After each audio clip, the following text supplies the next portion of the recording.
I am a menace to society, and I love. What's up, guys? My name is Rob, and this is Rob on the Run podcast, a running podcast for all healthy lifestyles. And today, this is episode 16, and we have Mark. Mark, how are you doing today? Doing well, man. Doing well. How are you? Good, man. Thank you for asking. And Mark is he's become a good friend of mine. He's part of the Austin running community. He's a very skilled and very good runner. Great runner, actually. Not good, great. I'm good. He's amazing. But Mark, how easy question, the easiest question that you have for today is, how did you start running? Yeah, so I started running back when I was in seventh grade to get in shape for soccer. So Nice. we had a little dirt track near my mom's house, and I wanted to go run just like 2-3 miles here and there because I was told to get fit for soccer, and basically every night we'd go there. I'd run 2-3 miles, and that got me in shape for seventh grade track, and then eighth grade track, and then basically when I got to high school, I had the choice to do varsity soccer or varsity track and field, and basically my coach said, "Hey, you can go to college in one of these, but not both," and I just chose running because it had more opportunity, plain and simple. That's awesome. And I have a lot of friends, especially here in Houston, that they also kind of started through the soccer side. I guess because you tend to run, between 3 to 5 miles sometimes, depending on what position you play. Mm-hmm. It kind of just catapults to maybe running becoming, another sport, or like yourself, like you said, you just took it in college because that gave you the better opportunity, right? So that's interesting. I played soccer in high school. I was a defender. Because as a forward, I completely sucked. I just couldn't do it. And I think for me at that time, playing as a defender, you don't run as much because you have just kind of like a zone that they put you in, kind of, So my running journey was a little bit different because it was definitely not because I like running. So it's cool that you started, with soccer and whatnot, man. But tell us about your running journey as far as, you were a track and field athlete, I'm guessing. Yeah. So basically, I freshman year, I decided to pursue running and basically go, quote unquote, full time on it. And then graduated from college, graduated from high school, went to the University of Texas. And then from there, exactly, hook 'em. And then from there, had a decent career. It was tough to balance, both running and school. Yeah. And graduated from there, qualified for the Olympic trials, fresh out of college in the half marathon. Didn't run the trials at the end of the day for various reasons, injury and just like doing stupid stuff. It was hard to get out of the mindset of college training where you always have to be ready to peak and perform. Yeah. And I actually just posted a video about this today, but basically just like taking time and consistency over perfection and all that good stuff. But from there, I went into business for myself outside of running and stopped training for a while. And then, fell in love with running again, probably about 3-4 years ago. Okay. And then, subsequently built an online coaching business from that. Needed to make more content for that. So, because I wanted to learn content creation, and then that kind of sparked my love for running again. So I'm back and trying to train again. I just came off of a big injury, so I'm just trying to get back into the swing of things. That's awesome. And we'll get into the injury part, because that's something that I love about you, because you are very vocal about your injuries. And the process and stuff like that, but we'll definitely get to that in a little bit. What is your favorite distance as a runner? I think it's really whatever I'm training for. So if I'm training for the mile, I love doing the mile. If I'm training for the marathon, I love doing the marathon. If I had to pick one, I really love the 5K, 10K distance. I think it's just a ton of fun to do. Yeah. That, and also like the ultra marathons it's a whole different animal. So either super short or super long. Yeah. That's funny. Yeah. From 1 mile to an ultra, that's a big gap in between, right? Exactly. Yep. But it's funny because I have not done an ultra yet. I'm probably going to do one next year, and I kind of got bamboozled into doing the Habanero 50K. which is Yeah. the hottest time in Texas. Yep. And but I kind of liked it because I went to go help a good friend of mine. He was Yeah. doing the 50K, and just being out there and looking and seeing how, the running community on the trails and ultras is so different than the road racing community. Not that one's better than the other. It's just a little bit different because when you're doing these ultras, you have a team of people helping you. Yeah. It's not just you. Like when you run a marathon, it's just you. It's Yeah. basically you. Yeah, you have your coach and you have maybe someone that got you up to that point. But I feel like in an ultra, it's you depend on them being there to help you out. You know what I mean? And so that kind of got me interested in it. So, like I said, I got bamboozled into it, and I'm gonna do it to have fun and see how if I can do the 50K. If not, I'm okay. But it's the experience for me. But you Yeah. know, it's crazy how the training process for an ultra is so different than a marathon. You know, Yeah, you know, exactly. It's a lot of slow, easy runs, and at the end of the day, the beautiful thing is that it's very few people are going for fast times, hmm and really you can walk if you want, you can hmm jog, you can hobble, you can do hmm whatever you need to get across that finish line. It doesn't yeah, matter really how fast you finish for 99% of people. It's just about finishing the distance, and that's a yeah, beautiful thing. yeah. And for me, the biggest thing that I loved is what you can eat when you're doing it. It's there's Yeah. no limit to it, man. I've had a Yep. couple of ultra marathoners and ultra runners, and I mean, I they told me that they eat burritos. They Yeah, whatever you eat, whatever you want. yeah, yeah. I mean, you're losing so much calories going Yeah. and doing these things that it doesn't really matter what you eat. And I Yeah, feel and like in a it marathon, yeah. it's so different. I know you're training at such a higher, I guess, peak performance. But in an ultra marathon, someone put it best. I can't remember who it was, but basically, she's a very high level ultra runner, and she said, when I'm 60, 70 miles into a race, I'm not looking forward to a gel. I don't want to eat anything. So if I'm craving like spaghetti in a bag, I'm going to eat spaghetti in a bag. Yeah, yeah, And so like it's not yeah, just need something, and it's yeah, whatever you can stomach, really yeah. whatever it is. Yeah, no, for sure, for sure. I one of my good friends from the Valley, his name is Art. He just won an ultra in where was it, Arizona or somewhere. Yeah. And he says that one of his go-to meals is miso soup. And I'm like, oh, okay. It's That's crazy. fair. It's Yeah, crazy yeah. what you and me being more of a marathon runner right now, like when are you going to eat miso soup in a marathon? It's it's crazy. Yeah, But yeah, yeah. it's awesome, man. It's awesome. And speaking about marathons, how many marathons have you actually ran? I've only ran, let's see, I've only ran about four or five, I think.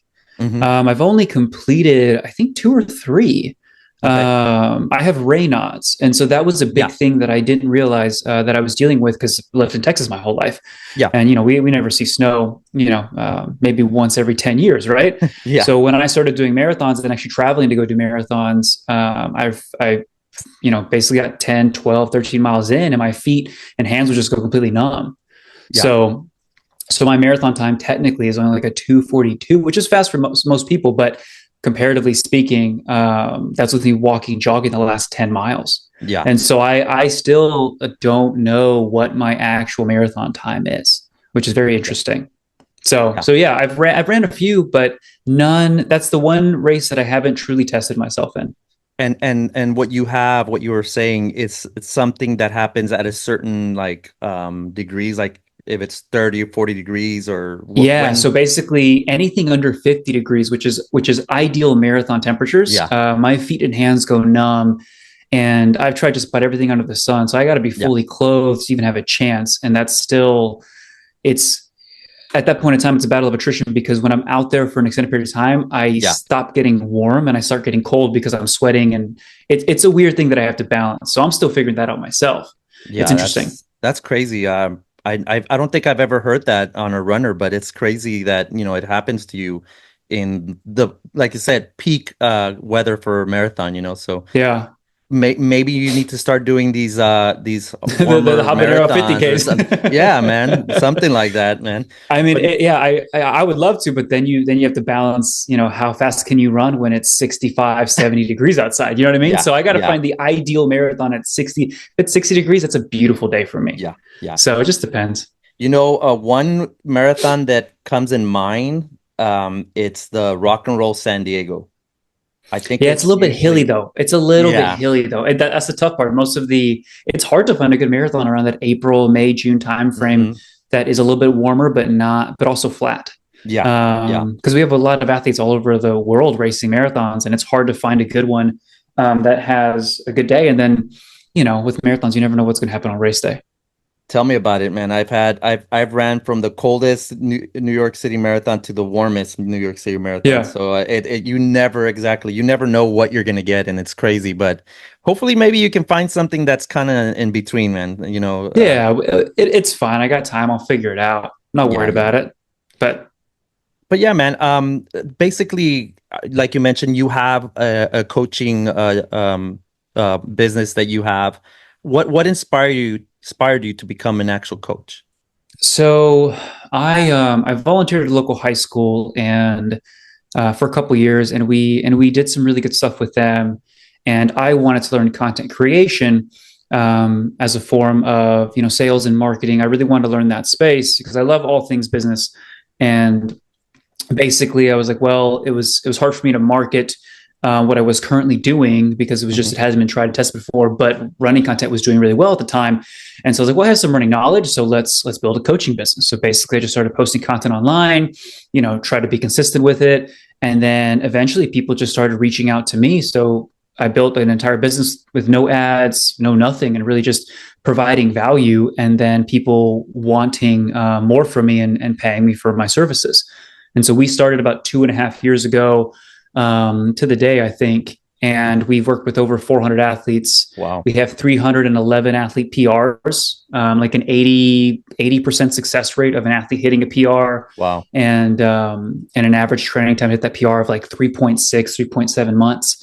So I really wanted to specialize in all-in-one coaching, the strength training, the mentality, the prep, the fast stuff, the long stuff, anything and Yeah. everything. I wanted to make sure that I really take that holistic approach to training. But it's been an amazing journey, and we have two assistant coaches now. I have a PT on staff, so we have about 150 athletes on our roster at any given time, all over the world. We're in about 20 different countries. So Oh, what wow. we do well, and it's Yeah. off a small little Instagram page. So it's fun. It's crazy how, like you said, a small Instagram page can do, Yeah. and open up a plethora of business to you. That's awesome, man.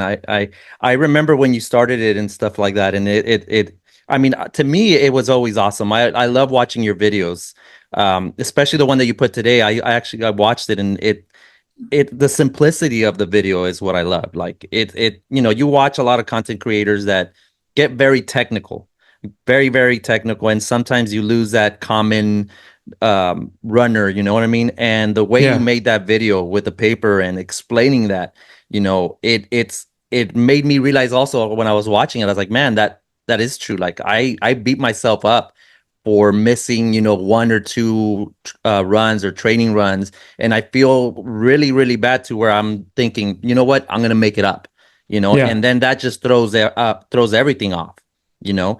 And that video that you made was one, like, very, very well made, and very simple in the fact that the you conveyed the message in such a perfect way, so your coaching, like you said, kind of goes with your content creation.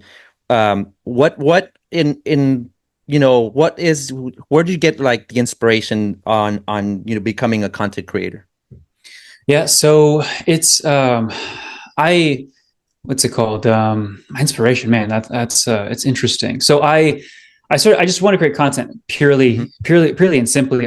My background to acquire clients for my previous business was just through cold calls and sales, Okay. and I was calling 100 people a day, Yeah. and so like that takes a lot of time. Hmm. And we didn't have anything outside of content creation back when I first started, so Hmm. it was really a way to instead of me calling 100 people a day, what if I make a video and it reaches 1,000 people? And people laugh at 1,000 view video now when you get millions and all that good stuff. But like for me, that was if 1,000 people really, watch my video, and then let's say like 10 people engage, those were 10 qualified leads that would reach out, or that I could reach out to, or something like that. So really, it was a way to increase my numbers at the beginning, and it became a love for documenting my process and giving away all my secrets. I'm a big follower of Alex Hormozi, and that's basically how I built my coaching business. Just give away everything and give away so much that people ask for something from you. Yeah. And so that's really how I built the whole thing. It's just constant education and information. It's crazy that you say that, like when you're saying like you give all the information out to people, because most people would say, well, if you already give it out, then what's the point, But that's very clever, because at the same time, you're giving out the knowledge so people can see that you're well, qualified and equipped to be able to do that, So that's awesome. Yeah. I know a lot of, not personal, I don't know them personally, but looking at their content, some content creators that do running only give you like a little teaser, little bits. Yep. Yeah. And it's, I mean, I kind of get it too, because that kind of keeps the person thinking, well, what can he do? But I mean, running should be like you said, like you give all your knowledge so people can see. I think that's how it should be as well, man. And I appreciate that you do that. Yeah. I mean, most people, they do that stuff because they're trying to get views for the most part.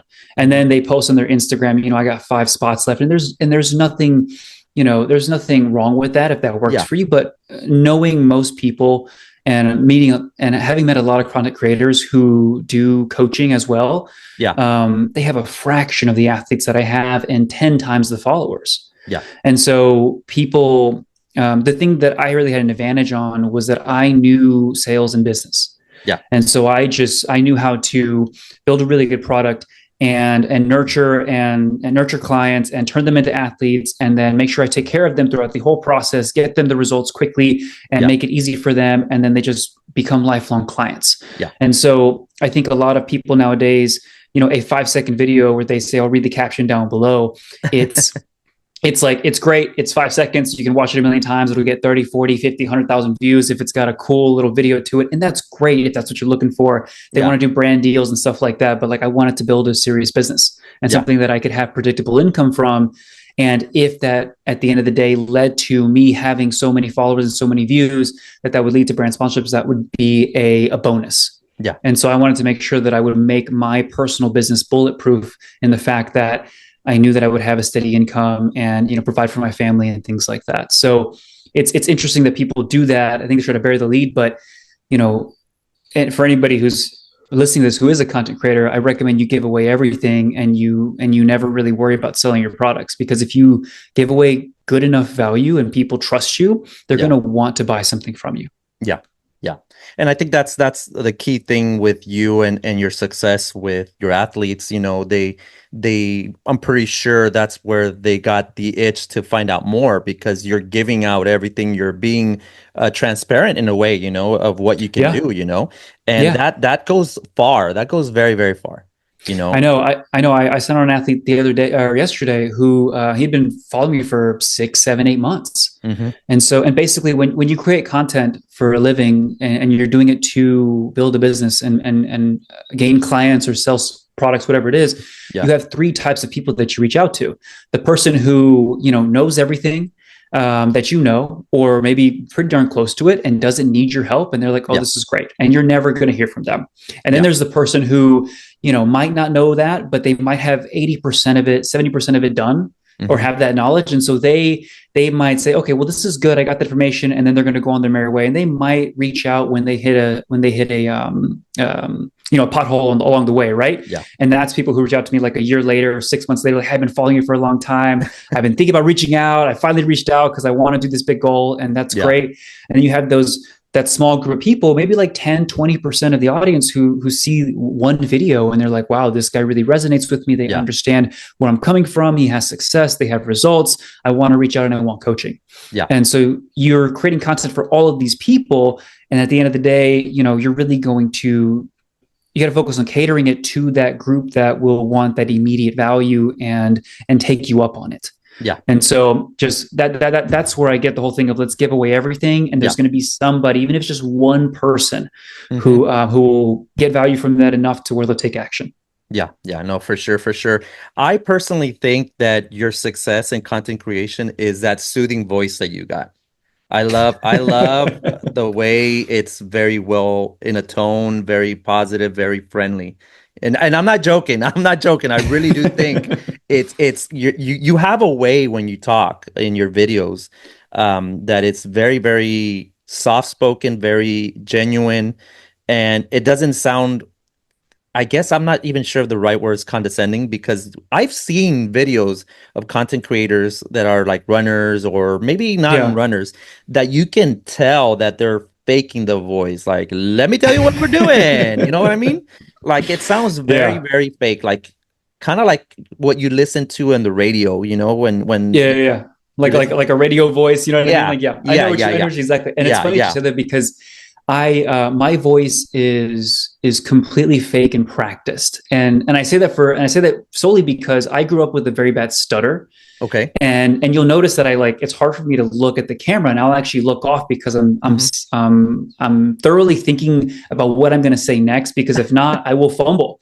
Yeah. And so I had to, when I started talking to people, trying to sell them things, whatever the case may be, I had to really learn how to modulate my voice. And when you're talking with someone who's softer spoken, be softer spoken. When you're trying to emphasize something, you speak a little bit louder. So I learned all those skills early on, and they became second nature. Yeah. And so it's a very underrated skill to learn how to speak in front of people. And when you're talking on a camera, whether you're on your phone or on in front of a stage, it's still to an audience. And so I really practiced that, because if I didn't practice that, I would be fumbling all over the place. And even now I still ramble on and miss the point, because I'm just thinking about all these different things that I'm trying to say and points I'm trying to get across. So it's funny that you say that. It's very much, I wouldn't say it's fake. I guess it's not rehearsed, but it is practiced. And I think that more people would get a lot further in their content creation journey if they found their voice and learned how to perfect it, because it is a skill. Yeah, no, for sure, for sure. With me becoming a podcaster by myself, I used to have a good friend of mine that would do it. He would be more of the guy that took charge. Yeah. And I was more like kind of like the sidekick, I guess. And it was very, very hard for me to get used to it. Like you said, looking at a camera and seeing myself, thinking, oh my God, I'm gonna fumble the words or something, So it took me a while once I decided to do this more of a running content podcast. And sometimes I still struggle. It's not easy. It's definitely, whoever says that content creation, podcasting, being in front of a camera is easy, they're lying. Unless they were born with that gene that they can do it, I guess, or whatnot. But it's difficult. And but your videos, one funny or not funny thing, but something curiosity more than anything. Do you script your videos, or is it more kind of like you have certain points you want to hit and then you kind of So I just the videos that I'm posting now, I just hired a videographer, a full-time videographer, to make more content, because I was just so darn busy. I would do series, start things, and then never finish them. And because I just got so busy, because every time I post, my business grows. And I gain clients from, which is a great problem to have. Oh yeah. But at the end of the day, I was trying to build 7 different things at once, and so my process takes a while, because I have this inherent stutter, and I can't just speak off the dome. Yeah. And so it's a long process to where I listen to a ton of videos throughout the week, and I'll distill some ideas for topics that I want to talk about. So I'll have a line. I have a full Google sheet where I have a full process of everything that's done, from the topic idea to the full script, to like key points, so I know what I'm talking about, so I don't get lost in the script, to some hooks that I want to say, to like different shots that we're going to have. And then my videographer and I basically send him everything, and then we're collaboratively working on it. He comes in, he has a shot list that we're going to do.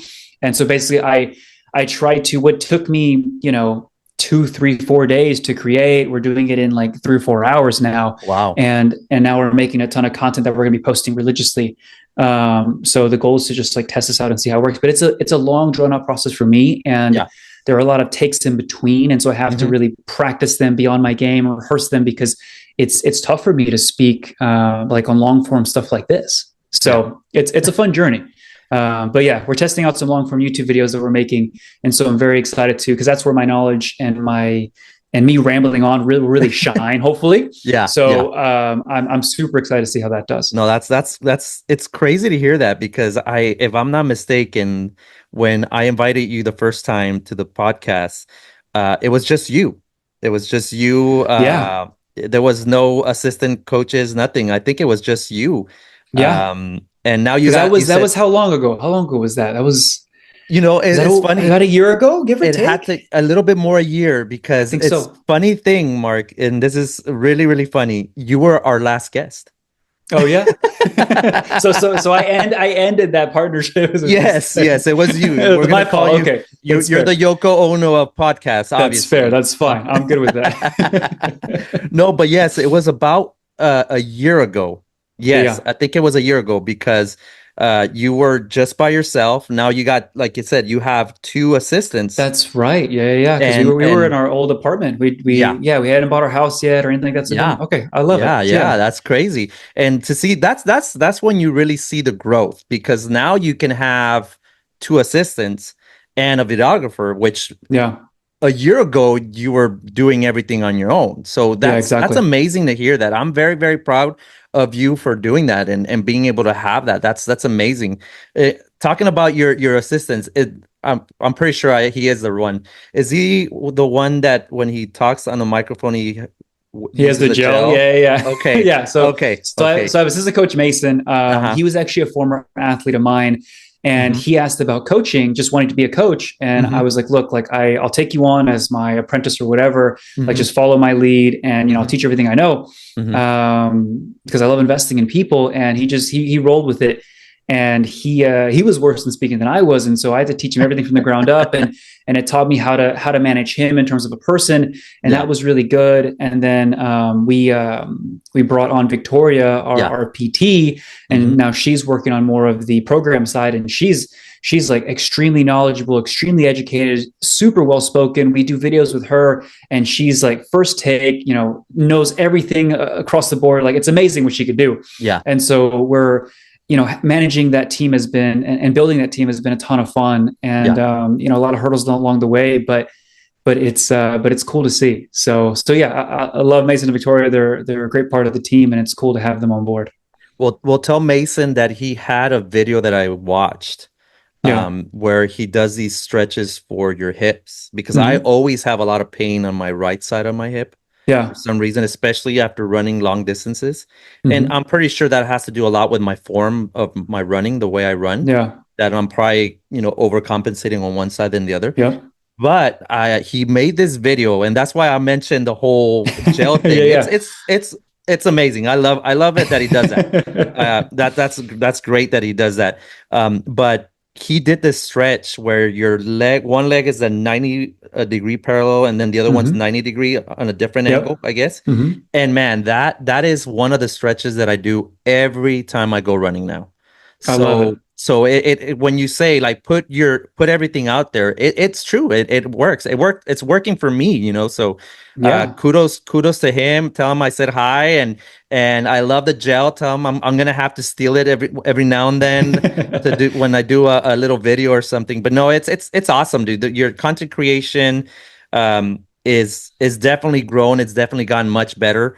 Another thing I love, and I think you're still in the process of doing it, the 30 days with talking about the different athletes. I need to get back on that. It's I'm trying to make it a little bit better. I think it's just a lot of long form. It's too long for like the algorithm and stuff like that. But it's great. I need to figure out a way to tell my athlete stories in different avenues that get to a lot of people, because I do love celebrating them. And Yeah. I mean, we have over 300 PRs, and I Yeah. have over 300 stories of people who have overcome some amazing things. Yeah. And it's just it's almost too much to tell. So Yeah. I got to get back on that and figure out how to do that properly and all that good stuff. But one day I'm going to finish that series and try to turn it into an ongoing one, hopefully.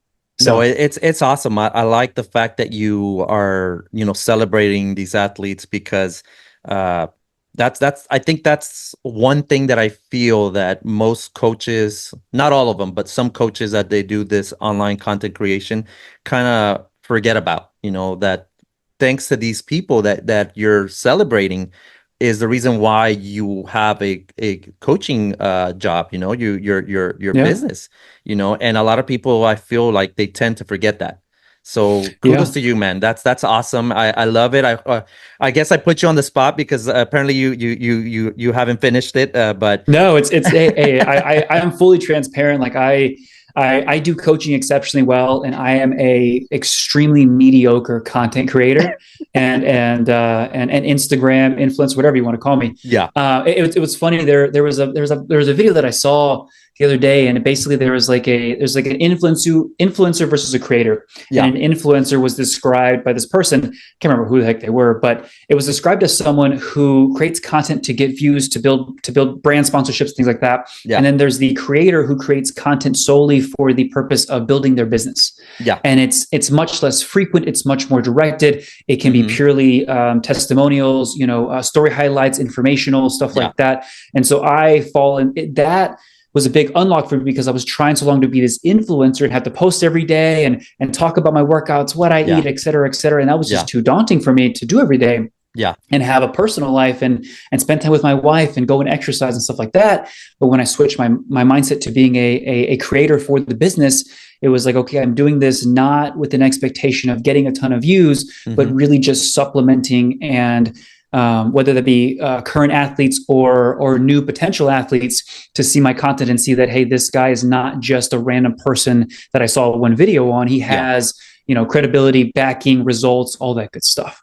So yeah. yeah, it's not perfect, but like it does us well, and we're only going to get better. Yeah. And to be honest, if this is your mediocre work, man, I can only imagine when you get better, man, because I think your mediocre work is really good.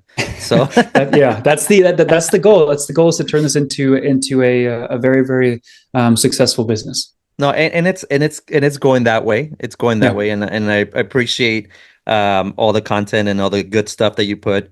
Talking about, your content, do you remember your first video that you posted when you decided to, venture into the content creation yeah, thing? yeah. I mean, I started creating content when I was contemplating for a good bit when I want to start my business, Hmm. and I had met Matt Troy on the track when he had like 20,000 followers, and I Yeah. kind of knew who he was already because I'd seen him around. Yeah. But basically, I talked to him one day, and he was just like, just do it. Who cares? Like, don't worry about it. Just do it. And so a couple of the first pieces of content were just like stuff I'd made on Canva about just posting that I was coaching, just Yeah. like a short video. I paid somebody a good bit of money to take some shots of us. And we just ran, and I said, hey, I'm coaching. And that was pretty much it.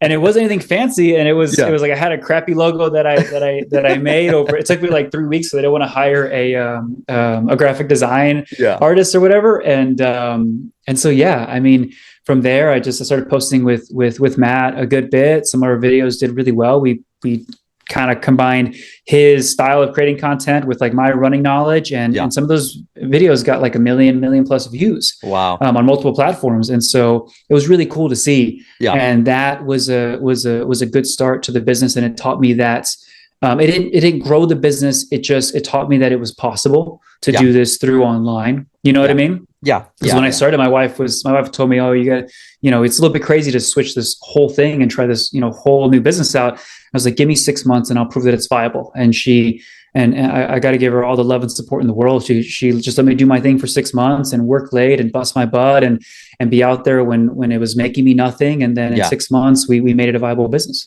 That's awesome. And that good for her and letting you do it. I know Alma, my fiance, um, she doesn't get mad, but we go on vacation. Like the last time I went on a cruise, I took Yeah, my computer and I was, as good as, because Wi-Fi in a cruise is not the Yeah, it's best. not great. Yep. So I'm over here doing these videos and I'm like, I gotta upload it. I gotta upload it. I gotta Yeah. upload it. So she gets mad because I take my business, I guess, if you want to call it, Yeah. wherever I go, but that's what you gotta do sometimes, you gotta have a supported wife, which you do. And I Yeah. will put soon.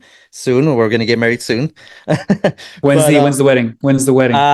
we're thinking I love it. I in love it. May, South Padre Island. So Oh, that'd be I great, just gave man. a spoiler. Thank you, Mark. No, hey, it's very exciting.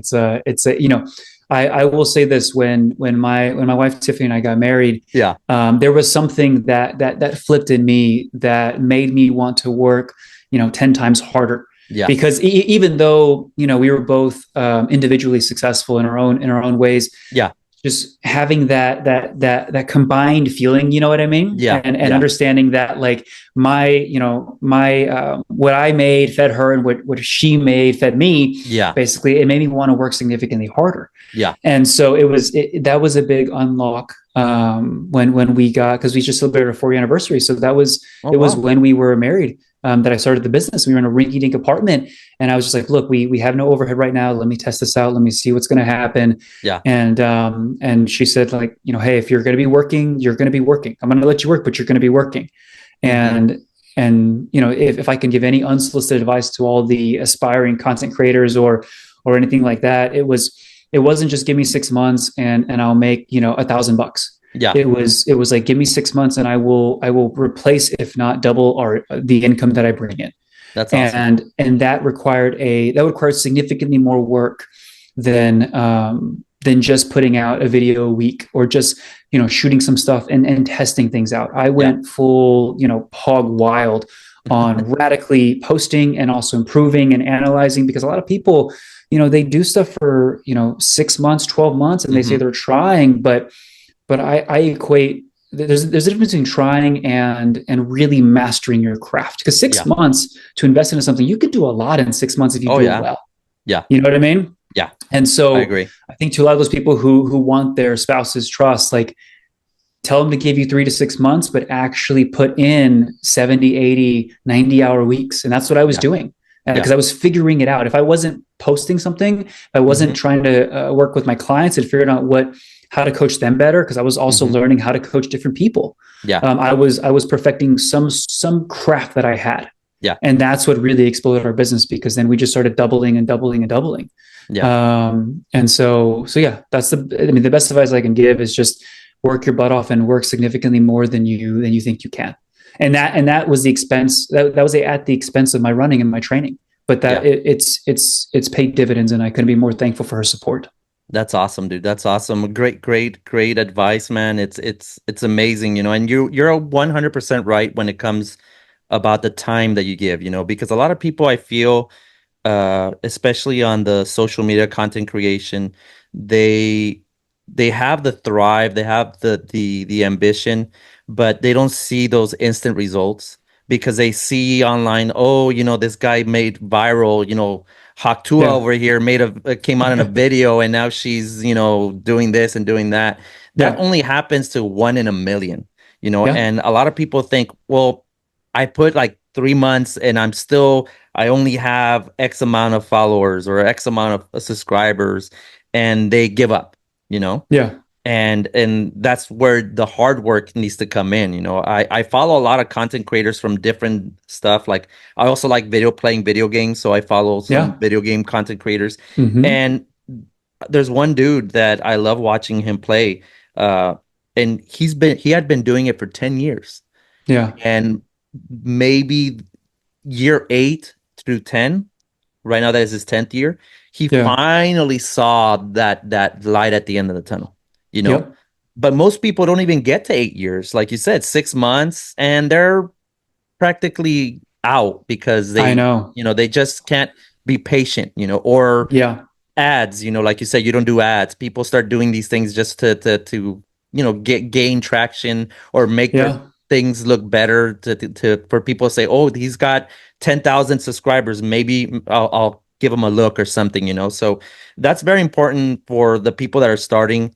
Very, very important that you got to have patience and you have to work on that craft. Like you said, 80, 90 hours. Sometimes you got to put a lot of time to get very Yeah. little at times, but if you Yeah. consistently do it, you'll see that growth, Yeah, and that's one thing that I'll push back on a little bit for you, is that like patience. Yes, you need patience, but at the same time, like 8 years, a content creator should probably not, if you're done, if you can't do something well in 1 to 2 years, Yeah. you know what I mean, of like serious work, then you're not adjusting stuff well enough, because all Yeah. content creation, all business stuff, whatever the case may be, it really should be trial and error. And most people just try and they don't fix their errors. If something doesn't work, something's not working. And that's why, like, I did 15 videos for that series. It was more than enough to do a good test on how many clients that would bring me in versus how many views that would get, and how to kind of maximize that ratio. And it was extremely interesting to see the results for that. And then I was like, okay, now that we figured it out, let's figure out how to make it, if I can get, those videos only got 2,000 views. Yeah. But it brought me a good bit of clientele in. Yeah. And so I was like, if I get 5,000 views, which is not a lot for a video, then that would double that. Or if I get 10,000, let's say, if I make the production value better, if I shorten the videos, whatever the case may be, choke up here. And that's where I think the people who want to get into content creation and also just business in general, you're constantly improving and micro testing, not making huge changes, but batching content, batching, products, things like that, whatever you do. And then always adjusting. That's one of the big reasons why athletes stay with me. I think our lifetime retention rate, or LTV, whatever you want to call it, is like 8, 9, 10 months. An athlete stays with me. And we're getting, and the longer we have, the more that grows to a year and a year plus. And we're higher price coaching. So it's a big commitment people are making to us, but it's a testament to us. Every year I improve the product that we have. And that's my coaching, my knowledge. We work through Google Sheets. So our Google Sheet, if you see the first one versus this one, it's like prehistoric age to like, to like 2055, you know what I mean? Yeah. So it's just always constantly improving. And if you do that daily versus monthly or every 6 months, then you'll see significantly more improvement than you could ever imagine. No. And one thing that when you were talking right now and you were saying about the longevity of your athletes, it kind of reminded me of a good friend of mine. She's actually, you're coaching her. I for the life of me, I can't remember her name. She works for Apple with me too. And Ginger. Yes, there you go, Ginger. And I remember a while back, she told me that you were coaching her, and I reached out. I was like, "What do you think about Mark?" I had to ask the question. How do you think about Mark? And she told me straight up. She told me, he's not your cheapest coach. I'm pretty sure he's not your most expensive, because there's more expensive out there as well. Yeah. But she's like, it's an investment for me. And that really stuck to me, when she said that. And it's true, because you could be the cheapest coach, but the value, what do you get out of it, And it makes complete sense what she said. And it's amazing, because I've seen her personally, what she's done. And she's doing so good. She even tells me, like, man, I feel like a different runner compared to before he started coaching me. So there's a testimonial. There you go. There you have a new one. which is something I'm working on right now. I'm getting my testimonials done. And I'm so far behind on all this stuff, man. It's just like, I want to get at these results, and that's all I focus on for 2.5 years. And now I'm getting my stuff together. So it's a pain in the butt, but it's fun. But no, we're definitely not the cheapest by any means, and we're probably one of the more expensive ones. And I hold that with pride, because when I was charging competitive, quote unquote competitive rates, people, it was attracting a different type of athlete who would just sign up without taking it seriously. Yeah. And we just, it brings me to a story of one of my athletes. He just left us for coaching. He's from Singapore, and he trained with me for 8 months. And he was like, look, like, this is, on our first call, I was like, this is expensive, and I don't know if I can afford it. And I was like, look, I get it. I don't want to burn your wallet. I'll tell you this: if you give me 8 months, I will teach you everything that I know. and we'll get you some amazing PRs, and we'll do all of this stuff. And like at the end of that time, if you wanna stick with it, you can, and if not, you go and you'll be perfectly fine. Yeah. And he stayed with us for 8 months, and we PR'd in pretty much every race possible. That's awesome. And we had massive PRs. And asked me questions. We hopped on calls as needed. We talked through everything. I was like, this is why we're doing this workout. This is when we're pushing here. This is why we're backing off. He in Singapore in the summer, it's crazy hot. And so he was like, how do we handle this 110-degree heat and 110% humidity? Yeah. And so I just taught him everything that I knew. And a lot of my athletes, they'll be with me for 4, 5, 6 months, and that's all they can afford. But I'll teach them everything that I know, so that way when they leave, they're better off than when they came, and that's perfectly fine with me. I decided early on to not just focus on people just wanting to train just to train, but to train to get results. Yeah, because results, you're willing to invest in that versus paying a ton of money to kind of just hobby jog around and have me just say hoorah, hoorah. You know what I mean? Yeah. No. Yeah. So it was a strategic choice from a business perspective, and also that's the kind of stuff that I wanted to do, because that is I love seeing people hit big PRs, plain and simple. Yeah. No, that's awesome, dude. That's awesome. And talking about tenured, so how can I put it? Like, you're not a type of coach that would be like, you tell your athletes basically like, this is the amount of time that you'll be with me. If you want to leave, you can leave, or, you don't try to retain them as long as they get what they want. You're cool with it then. No, I mean, I always try to train athletes for sure, but I tailor everything to whatever their goals are. So if they have goals of going sub-3 and they're at 4:30 for the marathon, right? We have to map that out and say, what is that going to take? Yeah. And so a lot of athletes basically, it takes about 4 months to train for a really good quality race. I've done it in less, I've done it in more, but basically most of my athletes work in 4 months, and then we reassess, and then they might sign up for 8 months or 12 months or even longer, depending on who they are. And basically, so I'm always trying to keep clientele, because I of course I want to work with them longer. Of course I do. But if they have financial restrictions, or some people work with me for their big races and I don't see them for 8 months, and they text me, hey, I got 4 months to train for a race. Let's get it. And then we train for a race. So I have a long client retention rate. And then at the same time, I also have people that just come back to me throughout the year whenever they want some specific coaching. So it's a good testament to the fact that we do get results. We have a lot of trust from our athletes, and that I'm willing to work with them. There are a lot of people who, I help a lot of high schoolers out. I have like 5 or 10 at any given time. And I always hop on a call with their parents, and I'm like, hey, look, this is a big investment. I'm an expensive coach first and foremost, but like, you have to decide if you want to pay this much money just to have your kid potentially have a better time in high school and maybe not even get to college. Yeah. And I had to talk to the kids like, hey, like this, your mom or dad is spending a ton of money on this. And this can be, this is, whatever this equivalent of money is, but like, this can go to your college, do everything else, help you buy a new car, all that good stuff. Right. Yeah. So you have to make sure you take this seriously. And so I want to make sure that that they understand that I'm going to be working my hardest for them, and that they need to be working their hardest for whatever goal they have. Yeah. And so a lot of my high school athletes, that I get, they're all referrals who they need help and they can't afford my coaching. So a lot of times I just help them out for free or for, whatever they can pay me.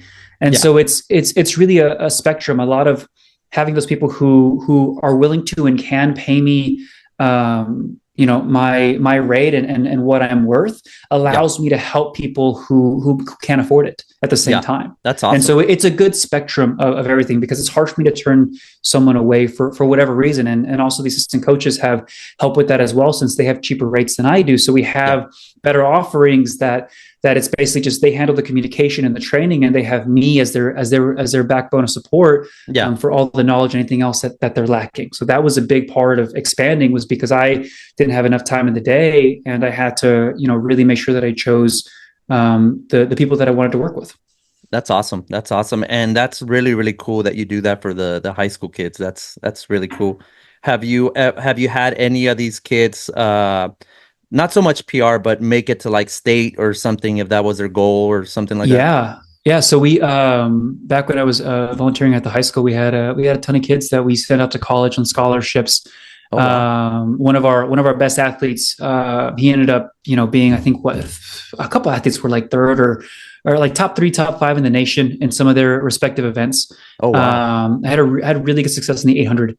Because I love I just learned everything about how to train for an 800, because my 800 time was the worst time from high school, and I wanted to learn how to do that because it's such an amazing event. Yeah. And so I really went all in on that for a few people, and it paid dividends. That's awesome. So yeah, we've trained athletes to all levels, from injury to appreciating running again, being able to compete again, to people who wanted to compete at the highest levels and make it to some of the best colleges out there. And speaking about injury, how do you approach helping a injured athlete return to running safely?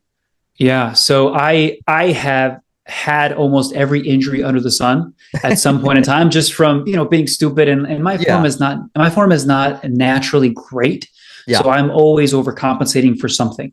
Mm-hmm. And so when I work with someone who comes to me with an injury, we have to really think about, okay, what have you done in the past 6 months? What's been your peak? Where are you at this week? How are you feeling? Does running hurt? Does does walking hurt? Does strength training hurt? And I have a lot of experience with a lot of things. So if they tell me, oh, my hamstrings are bothering me, okay, Mm-hmm. great. So is it close to your glute? Is it middle? Do you feel it on the inside, outside? Et cetera, et cetera. And we test Yeah. a bunch of stuff out and make sure that they're starting their journey right. And a lot Yeah. of times, the first month of us working together, we're just getting back and feeling good again. Mm-hmm. And they're frustrated and they're struggling. I just trust the process. They're not running as much as they want to. We're doing cross training, all that good stuff. And then month 2, 3, and 4, we're really able to dial it up. And by the time they get to month 3 or 4, they get to their big race and they PR'd and they've done this amazing stuff. They're like, oh man, like this is awesome. And I'm like, yeah, remember when we started, you couldn't run at all. Yeah. And so I've had a lot of stuff like that. And those are the toughest athletes to work with, but those are the most rewarding stories to tell. Yeah. And so I spend a lot of time. That's why I brought on a PT, because anything that I don't know, I mean, she has complete knowledge of. Yeah. Yeah. And so I can pick her brain and all that good stuff. And so that was a big reason why I brought her on as well, because she's just extremely knowledgeable what she does. That's awesome. That's awesome. And what advice do you give a runner to keep healthy and injury free? Like, do you offer them strength and conditioning if they don't do strength and conditioning? What would be the, like, let's say me, I'm one of your athletes, and I strictly just run all the time, like 5 times a week or whatever, right? And you see this. What would you tell that athlete that kind of does not understand that strength and the conditioning is that important? Yeah. So we do everything for our athletes, from strength and conditioning to nutrition prep for some of their big races and workouts to make sure they handle. We want them to what's across their T's and dot their I's on pretty much every category. Yeah. But basically, for someone like you who has an added strength work in, Mm-hmm. a lot of people think they need to lift 4 or 5 days a week, and most pro bodybuilders, barely lift 5 days a week. Yeah. So what I would say is, 2 times a week is, first off, if you're doing no strength training, 1 time a week is going to build some muscle, and probably more than you think. And it's going to keep you injury free. A lot of times how we fix our form is not when we run, it's in the gym. Yeah. Because we're practicing how to handle our body, how to understand how to connect our core with our posterior chain and our back and our shoulders and our hips and everything else. That is hard to do when you're, running 6-minute pace, 7-minute pace for a hard workout, but it's a lot easier and a lot more beneficial when you have, 100 pounds on your back and you're squatting, or you're doing a Bulgarian or a lunge, whatever the case may be. So 1 day a week is something's better than nothing. Yeah. 2 days a week is the bare minimum that I think people see a good benefit of, because you have, just like when you started running, you had newbie gains when you ran 3 days a week versus 1. Yeah. You know what I mean? And so if you train 2 days a week as opposed to 0, you're going to see significant benefit. Yeah. And for me, I only strength train 3 days a week if I have a good week. Yeah. And that might be for an hour, that might be for 2 hours. It just depends on how much time I have. But one thing that you have to understand is that anything that you do is going to be significantly better than nothing. And whatever you can fit in it, it can't be at the detriment of your running. Yeah. And so if you follow those 2 guidelines and you get in 30, 45 minutes, an hour, you really only need 45 minutes, really 2 times a week, you'll be golden. And if you push through it, you can get through, 5, 6 different exercises. So that's a core movement, that's a back movement, that's a leg movement, that's a calf movement, that's a hamstring movement, and maybe some like stability or mobility drill. Like that, you can get a ton in a very short period of time if you just know what you're doing. And that's really what we try to offer. That's awesome. Yeah, I actually incorporated strength training this last marathon block. Yeah. I'll be honest, I was the type of person that would just ran. So and I noticed that I would get more injured and not did not feel fully prepared for my Yeah. race, And then I would break my head thinking like I ran, I did the workouts, I did the speed, I did the Yep. tempo, I did all these things, and I'm still having issues and feeling pains and hurting myself. And Yeah. so I started incorporating 3 times a week, strength and conditioning, which Mhm. it makes it much easier because I work from home and I created my own home gym. So I love it. Yeah. it's much easier. There's no excuse, and that's the beauty about it. I can't say, "Oh, I gotta drive. I'm too lazy." Like Yeah. I literally got to take 20 steps and I'm there. So unless I feel super lazy for that, but yes, strength and conditioning has changed a lot in the way I run, Yeah. in the way my muscles feel when I'm running. Um, for sure. One thing that I wanted to pick your brain because I heard from someone. I don't remember. I think it was at a race or some Mhm. guy wanted to show off that his physique and his running. You Yeah. always have that one dude that wants to show off, and he was like, "Oh no, I strength and condition just upper body up. Yeah. I don't do squats. I do all that stuff because I run all the time and I'm working my legs." Mhm. Do you think that's a valid thing or? So it's interesting because I think you should always strengthen your legs because when you take a step, you're putting 3 to 5 times your body weight in that single step.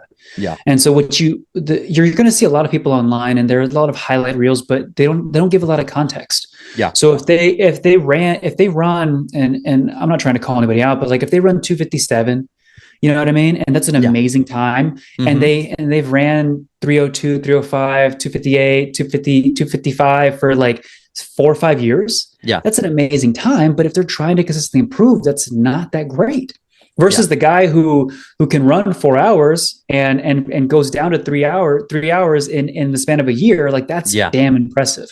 yeah, And so a lot of these bigger guys, you will see them hit these really crappy first marathons because they don't know what the heck they're doing. yeah. And then they add in, I work with a lot of hybrid athletes, and they add Mm-hmm. in just basic training. And because they're so darn strong and they're not weak and scrawny like most runners are, because Mm-hmm. they've never strength trained, it's so easy for them to adapt. Yeah. So because they've done usually those bigger guys, they've done some sort of CrossFit. They played rugby in college. They did soccer. They played tennis. Like Yeah. all those people who have an athletic background, they have a unique advantage. Yeah. And so just like me, like my default, easy pace, my default race pace is significantly faster because I had that advantage of years and years of compound training. Yeah. And so if I take someone who's played soccer for 10 years versus someone who hasn't ran a single day in their life, Mm-hmm. it's going to be, and they start at the same 4 hour mark for the marathon. There's going to be a significant increase in the amount of fitness we can gain from that person with athletic background. Yeah. Because we're just tapping into stuff they've been working their whole lives versus teaching someone how to do something that they've never done before. Yeah. So I think that's, it's always a grain of salt that and he very well might never need to train his legs because he's naturally strong. Yeah. And I will say this, a lot of strength training is it's unnecessary if you have good form. You need it to handle higher mileage if you start to break down. Mm-hmm. But if you just want to go sub 3, most people can do that if you're strong enough and you don't get injured, you can do that without much strength training for sure. Yeah. It really, but if you want to run 240, 230, you need to learn how to handle your body to handle more progressive overload and things like that. Yeah. And that's where people, they hit that plateau. Is because they don't understand the levels that it takes. Because when you're running 240, 230, you're doing 60, 70, 80 miles a week. And your body normally breaks down at that point because it doesn't have the proper type of strength training. You might be big, you might be 200 pounds and 6'5", but if your body doesn't know how to handle that mileage, and really progressively overload in the way that a runner needs to progressively overload in the gym, then you really start to struggle. And that's when you see those people who are a little bit slimmer, who don't get injured, but they still do some strength training. They tend to outperform other people. Yeah. Well, between you and I and whoever watches this podcast, the guy looked like Johnny Bravo. So he was very built from the top and very skinny. I mean, very athletic, very athletic. I'm not gonna lie, but yeah. So I always say somebody needs to remind them it's leg day. You have to have that friend that will make you go for leg day. That's all I'm gonna say. And hey, there was a really good study. I'll tell you this about chicken legs, right? There was a really good study done with it's Kenyans, Ethiopians, I can't remember, but some tribe of extremely, where they produce all the elite athletes, right? The top 10 in every marathon, et cetera, et cetera. Basically, they did a correlation between their calf size and their ankle size. And so basically the wider the calf to the ankle, right, meant that they had a little bit more instability when they ran, something like that. I'm going to paraphrase a bit, but basically they were significantly more efficient if their calf was skinny and their ankle was skinny. Oh, wow. And if you look at all the elite, Kipchoge, things like that, they all have extremely stick figure legs, and they have extreme efficiency. You'll see them pronate, you'll see them land awkward, stuff like that. Kipchoge does that, yeah.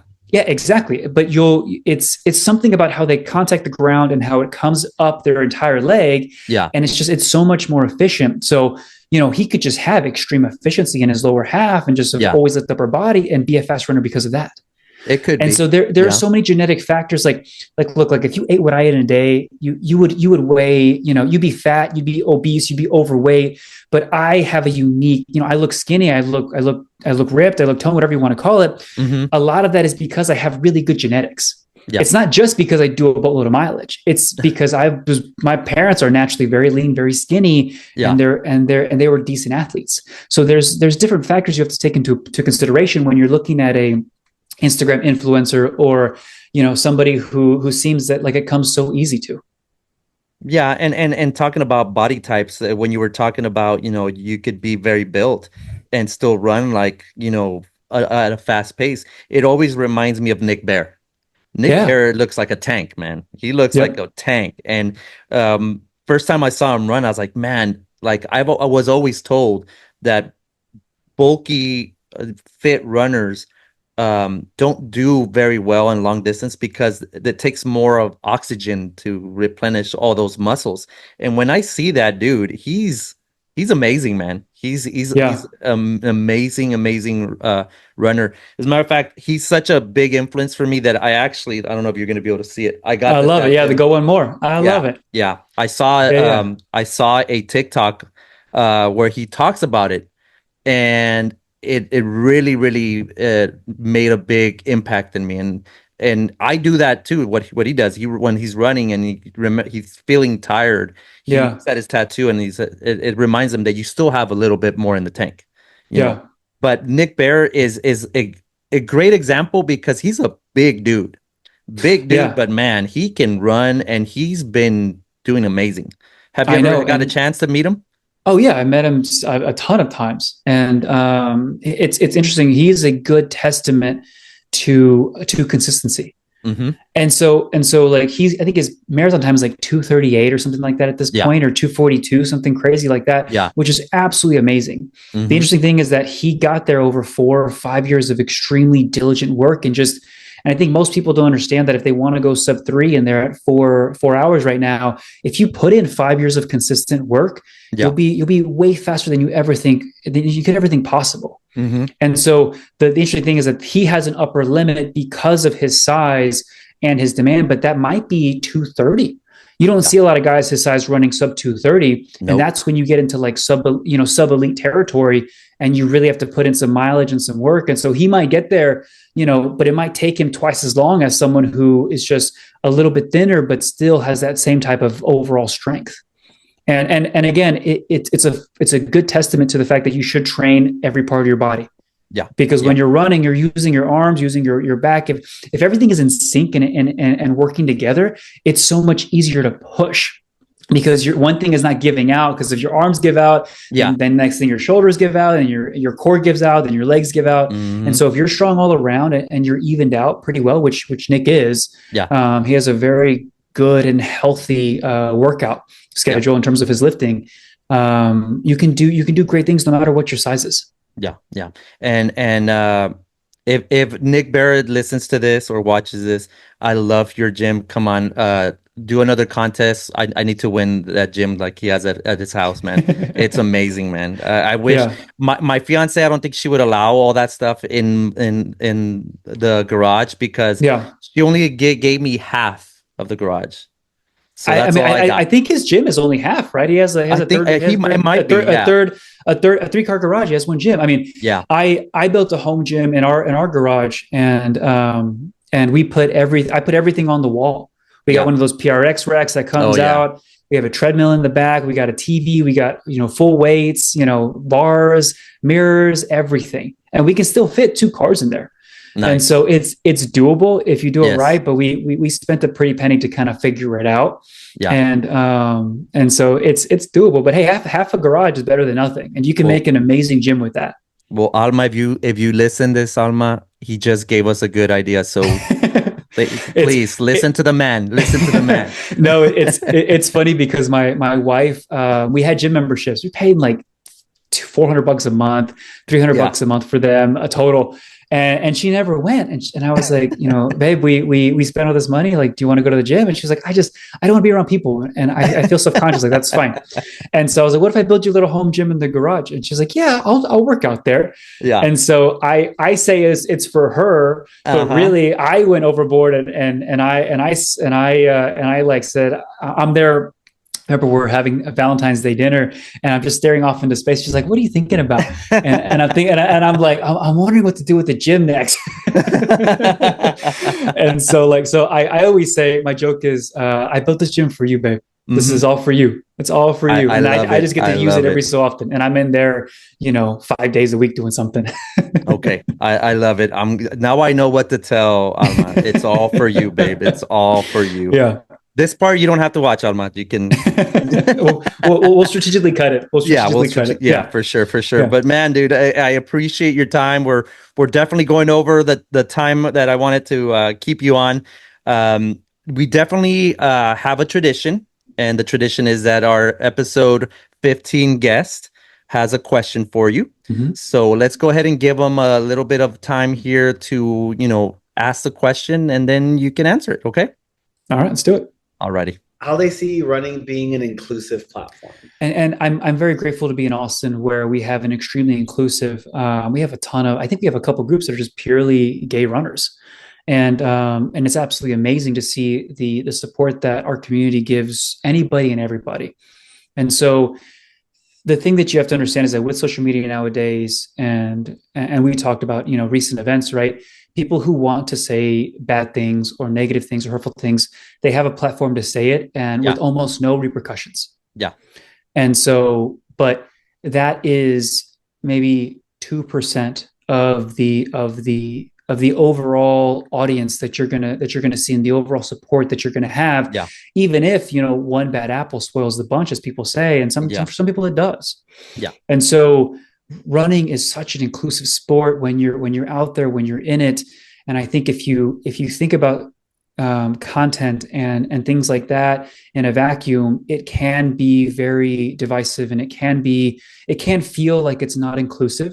But I promise you, when you're out there and you're busting your butt with somebody that you've never met before, or 10,000 people that you've never met before, in a huge race, that next person, doesn't matter, your nationality, your gender, what orientation you are, who you vote for. Yeah. It doesn't matter. None of that matters.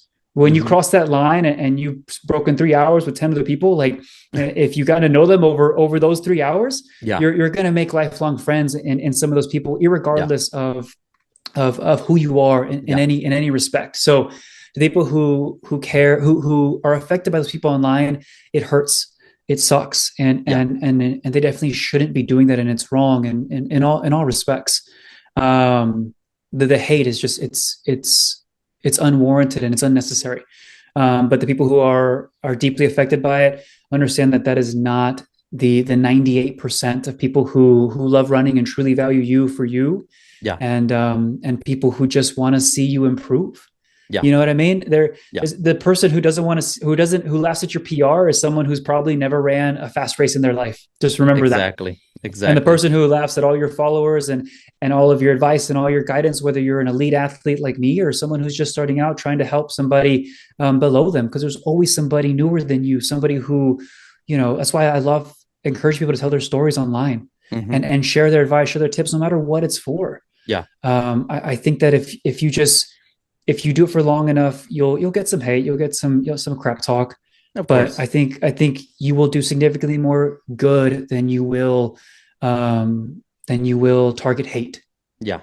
No, well said, man. It's awesome. I love what you said because me being more of the middle of the pack runner, I felt like that at first when I was running and seeing all these people run, and I'm like, how is that person why would they want to talk to a very sub average runner, or compared to their, they run a marathon in 2:19, 2:20, and I'm barely running a half marathon at that time, so Yeah. and then I got to talk to these people, yourself included, and very, very humble people, very eager to, give their knowledge. I remember talking to Slim for the first time when I was going to run my marathon. And to me, for the longest time, I still, when I see Slim, I get kind of like starstruck in a way. Yeah. Just because he's such a amazing runner. He's such a fast runner. Very, very talented. Very talented. And I gained the courage one day and told him, hey, Slim, and he even knew my name. That was the funny part. He actually knew my name. He's like, hey, Rob. I'm like, well, okay. I never thought he would remember my name, and I asked him, I'm going to run my first marathon. Like, I'm kind of stuck in this and that. And he was so open about it, man. It went a conversation that was probably in my head was probably like 2-minute conversation. It turned into like a 30-minute conversation, and I felt super good. That's when it made me realize, like, no matter how fast or what shape, size, color, whatever, the running community in general will always, open their arms, and you're right. Like, there's always going to be that hate. There's always going to be someone that's going to hate your success. I think that's the biggest thing. Like, there's always going to be someone that sees that you're succeeding, that your videos are getting better, that you're getting better running wise, content creation wise. And there's always going to be that one person that's always going to put that negative shade out there because they wish they were doing what you're doing, but they either don't have the courage or they're lazy that they don't want to do it, Yeah, so exactly. It's more reflection on them than it is on you. And just understand that it's their insecurities poking their heads out, and it has nothing to do with you. Yeah. And even on the social media side, like on the content creation side, like I get some negative feedback from my podcast, and I've gotten bad reviews, or they don't like the video and stuff like that. And even that is good for you, because if they actually didn't like your video, or they put a negative comment, or they say something negative, that means that they took some time out of their life to watch something that they don't like, Yeah, exactly. So everything it comes in a positive way. So that was awesome that you said that, and I appreciate you getting one of our more tougher questions that we gotten. So congratulations. So you're not only the one that broke up my last podcast, but you also got, this is a karma. Yeah, there you go. This is the karma, man. Karma. No, that's all right. That's all right. I appreciate the question. No. Thank you very much. And we're basically at the end. What question do you have for what would be our episode 17 guest? Yes. Let's see. Do I want to do a difficult question or an easy one? I think probably the question that I want to ask that next person is if they could start their running journey over, like their running journey over, what would be the one or two things that they would change, that they would do differently, and I want them to elaborate on that. because I think that some people will get some really good takeaways on that. Yeah. Yeah. Good question. Good question. I really thought you were going to ask who'd you vote for? I really is climate change real? Yeah, all that good stuff. Yeah. No, I'm sure. gonna go easy on the next guest for sure. And they will probably, appreciate that. So thank you very much. Thank you very much, Mark. It was a pleasure having you. Do you go ahead and at this time, go ahead and give us where we can find you, where your socials, all that good stuff. Yeah. Again, not great at this stuff, about posting all this stuff, but Instagram, Mark Pinales, Pinales. I'm sure it'll be on the podcast somewhere. Yeah. Also, starting YouTube stuff up there. Same thing, Mark Pinales. But Virtus Coaching is our coaching company. And so, yeah, I mean, if you have any questions, like don't be afraid to shoot me a DM, whether you're a brand new runner or a seasoned veteran. I love helping out, and I answer pretty much everybody that reaches out to me. And so, yeah, if you want quality coaching, reach out, or if you just want some friendly advice or, some encouragement along the way, always happy to help in any way, shape, or form. Awesome. He's definitely a cool guy to have on your side. So if 10 people watch this video, I get 1 month for free. No, I'm just kidding. That's fine. I'll take it. But no, I love talking with you, man. And it's always good catching up with you. And good luck in your 50K. I'm super excited to see how you do. It's gonna be so much fun. Hopefully I make it to the 50K. I will. I always I'm always so negative about it, but I'm like, if I train and do the right thing, it'll happen. So it's all in the training. Yeah, you're getting married, so you have to make it home now. Oh yeah. And so there's no way you're not finishing anymore. You know what I mean? Yeah. There's always someone waiting for you at the finish line now. Yeah. And that's a beautiful thing. But for sure. All right, man. Sure. Thanks again for everything. I really appreciate it. Yeah, Mark. And I'm not sure if you have anything on your personal side where you're any races, anything on that you're gonna do before the blistering heat comes back. No, nothing on the horizon. Honestly, we're really just working on the business and trying to grow that. And I'm getting back into shape myself. So I'm just taking my time and enjoying the process. Sometimes it's nice to just train when you want to, how you want to, and not stress out about something 2, 3, 4 months from now. But soon enough, maybe middle of next year, I'll have something planned. Nice. And I left the last question, the hardest question. I lied to you in the beginning because if I told you this before, then you probably would have walked out through that door behind you. So this is the last question. Carb loading, pizza or tacos? Which one would you pick? Pizza all day long. Which type of pizza? I am a menace to society, and I love pepperoni and pineapple specifically. Ooh. And so pepperoni, pineapple Canadian bacon is okay, but if you try pepperoni and pineapple, you got that sweet and that spicy. It's a darn good combination. So I know you just lost like 50% of your audience from that one answer. I don't care because I love me some pineapple on pizza, man. And that was I was gonna ask you, the follow up to that was gonna be, does pineapple go on pizza? But obviously it does. Obviously it does. Always. So, have you ever tried pineapple ham and jalapenos? I don't know if you're a spicy kind of person. I do. I usually get pepperoni, jalapenos, and pineapple when I'm being a little bit dangerous. But the ham is great. I mean, spiced anything is amazing. Yeah. I'm gonna have to try that.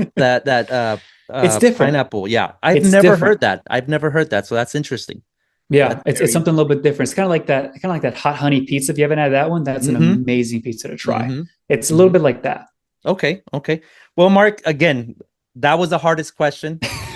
Well, it was pretty hard, right? It was scale 1 to 10. It had to be hard.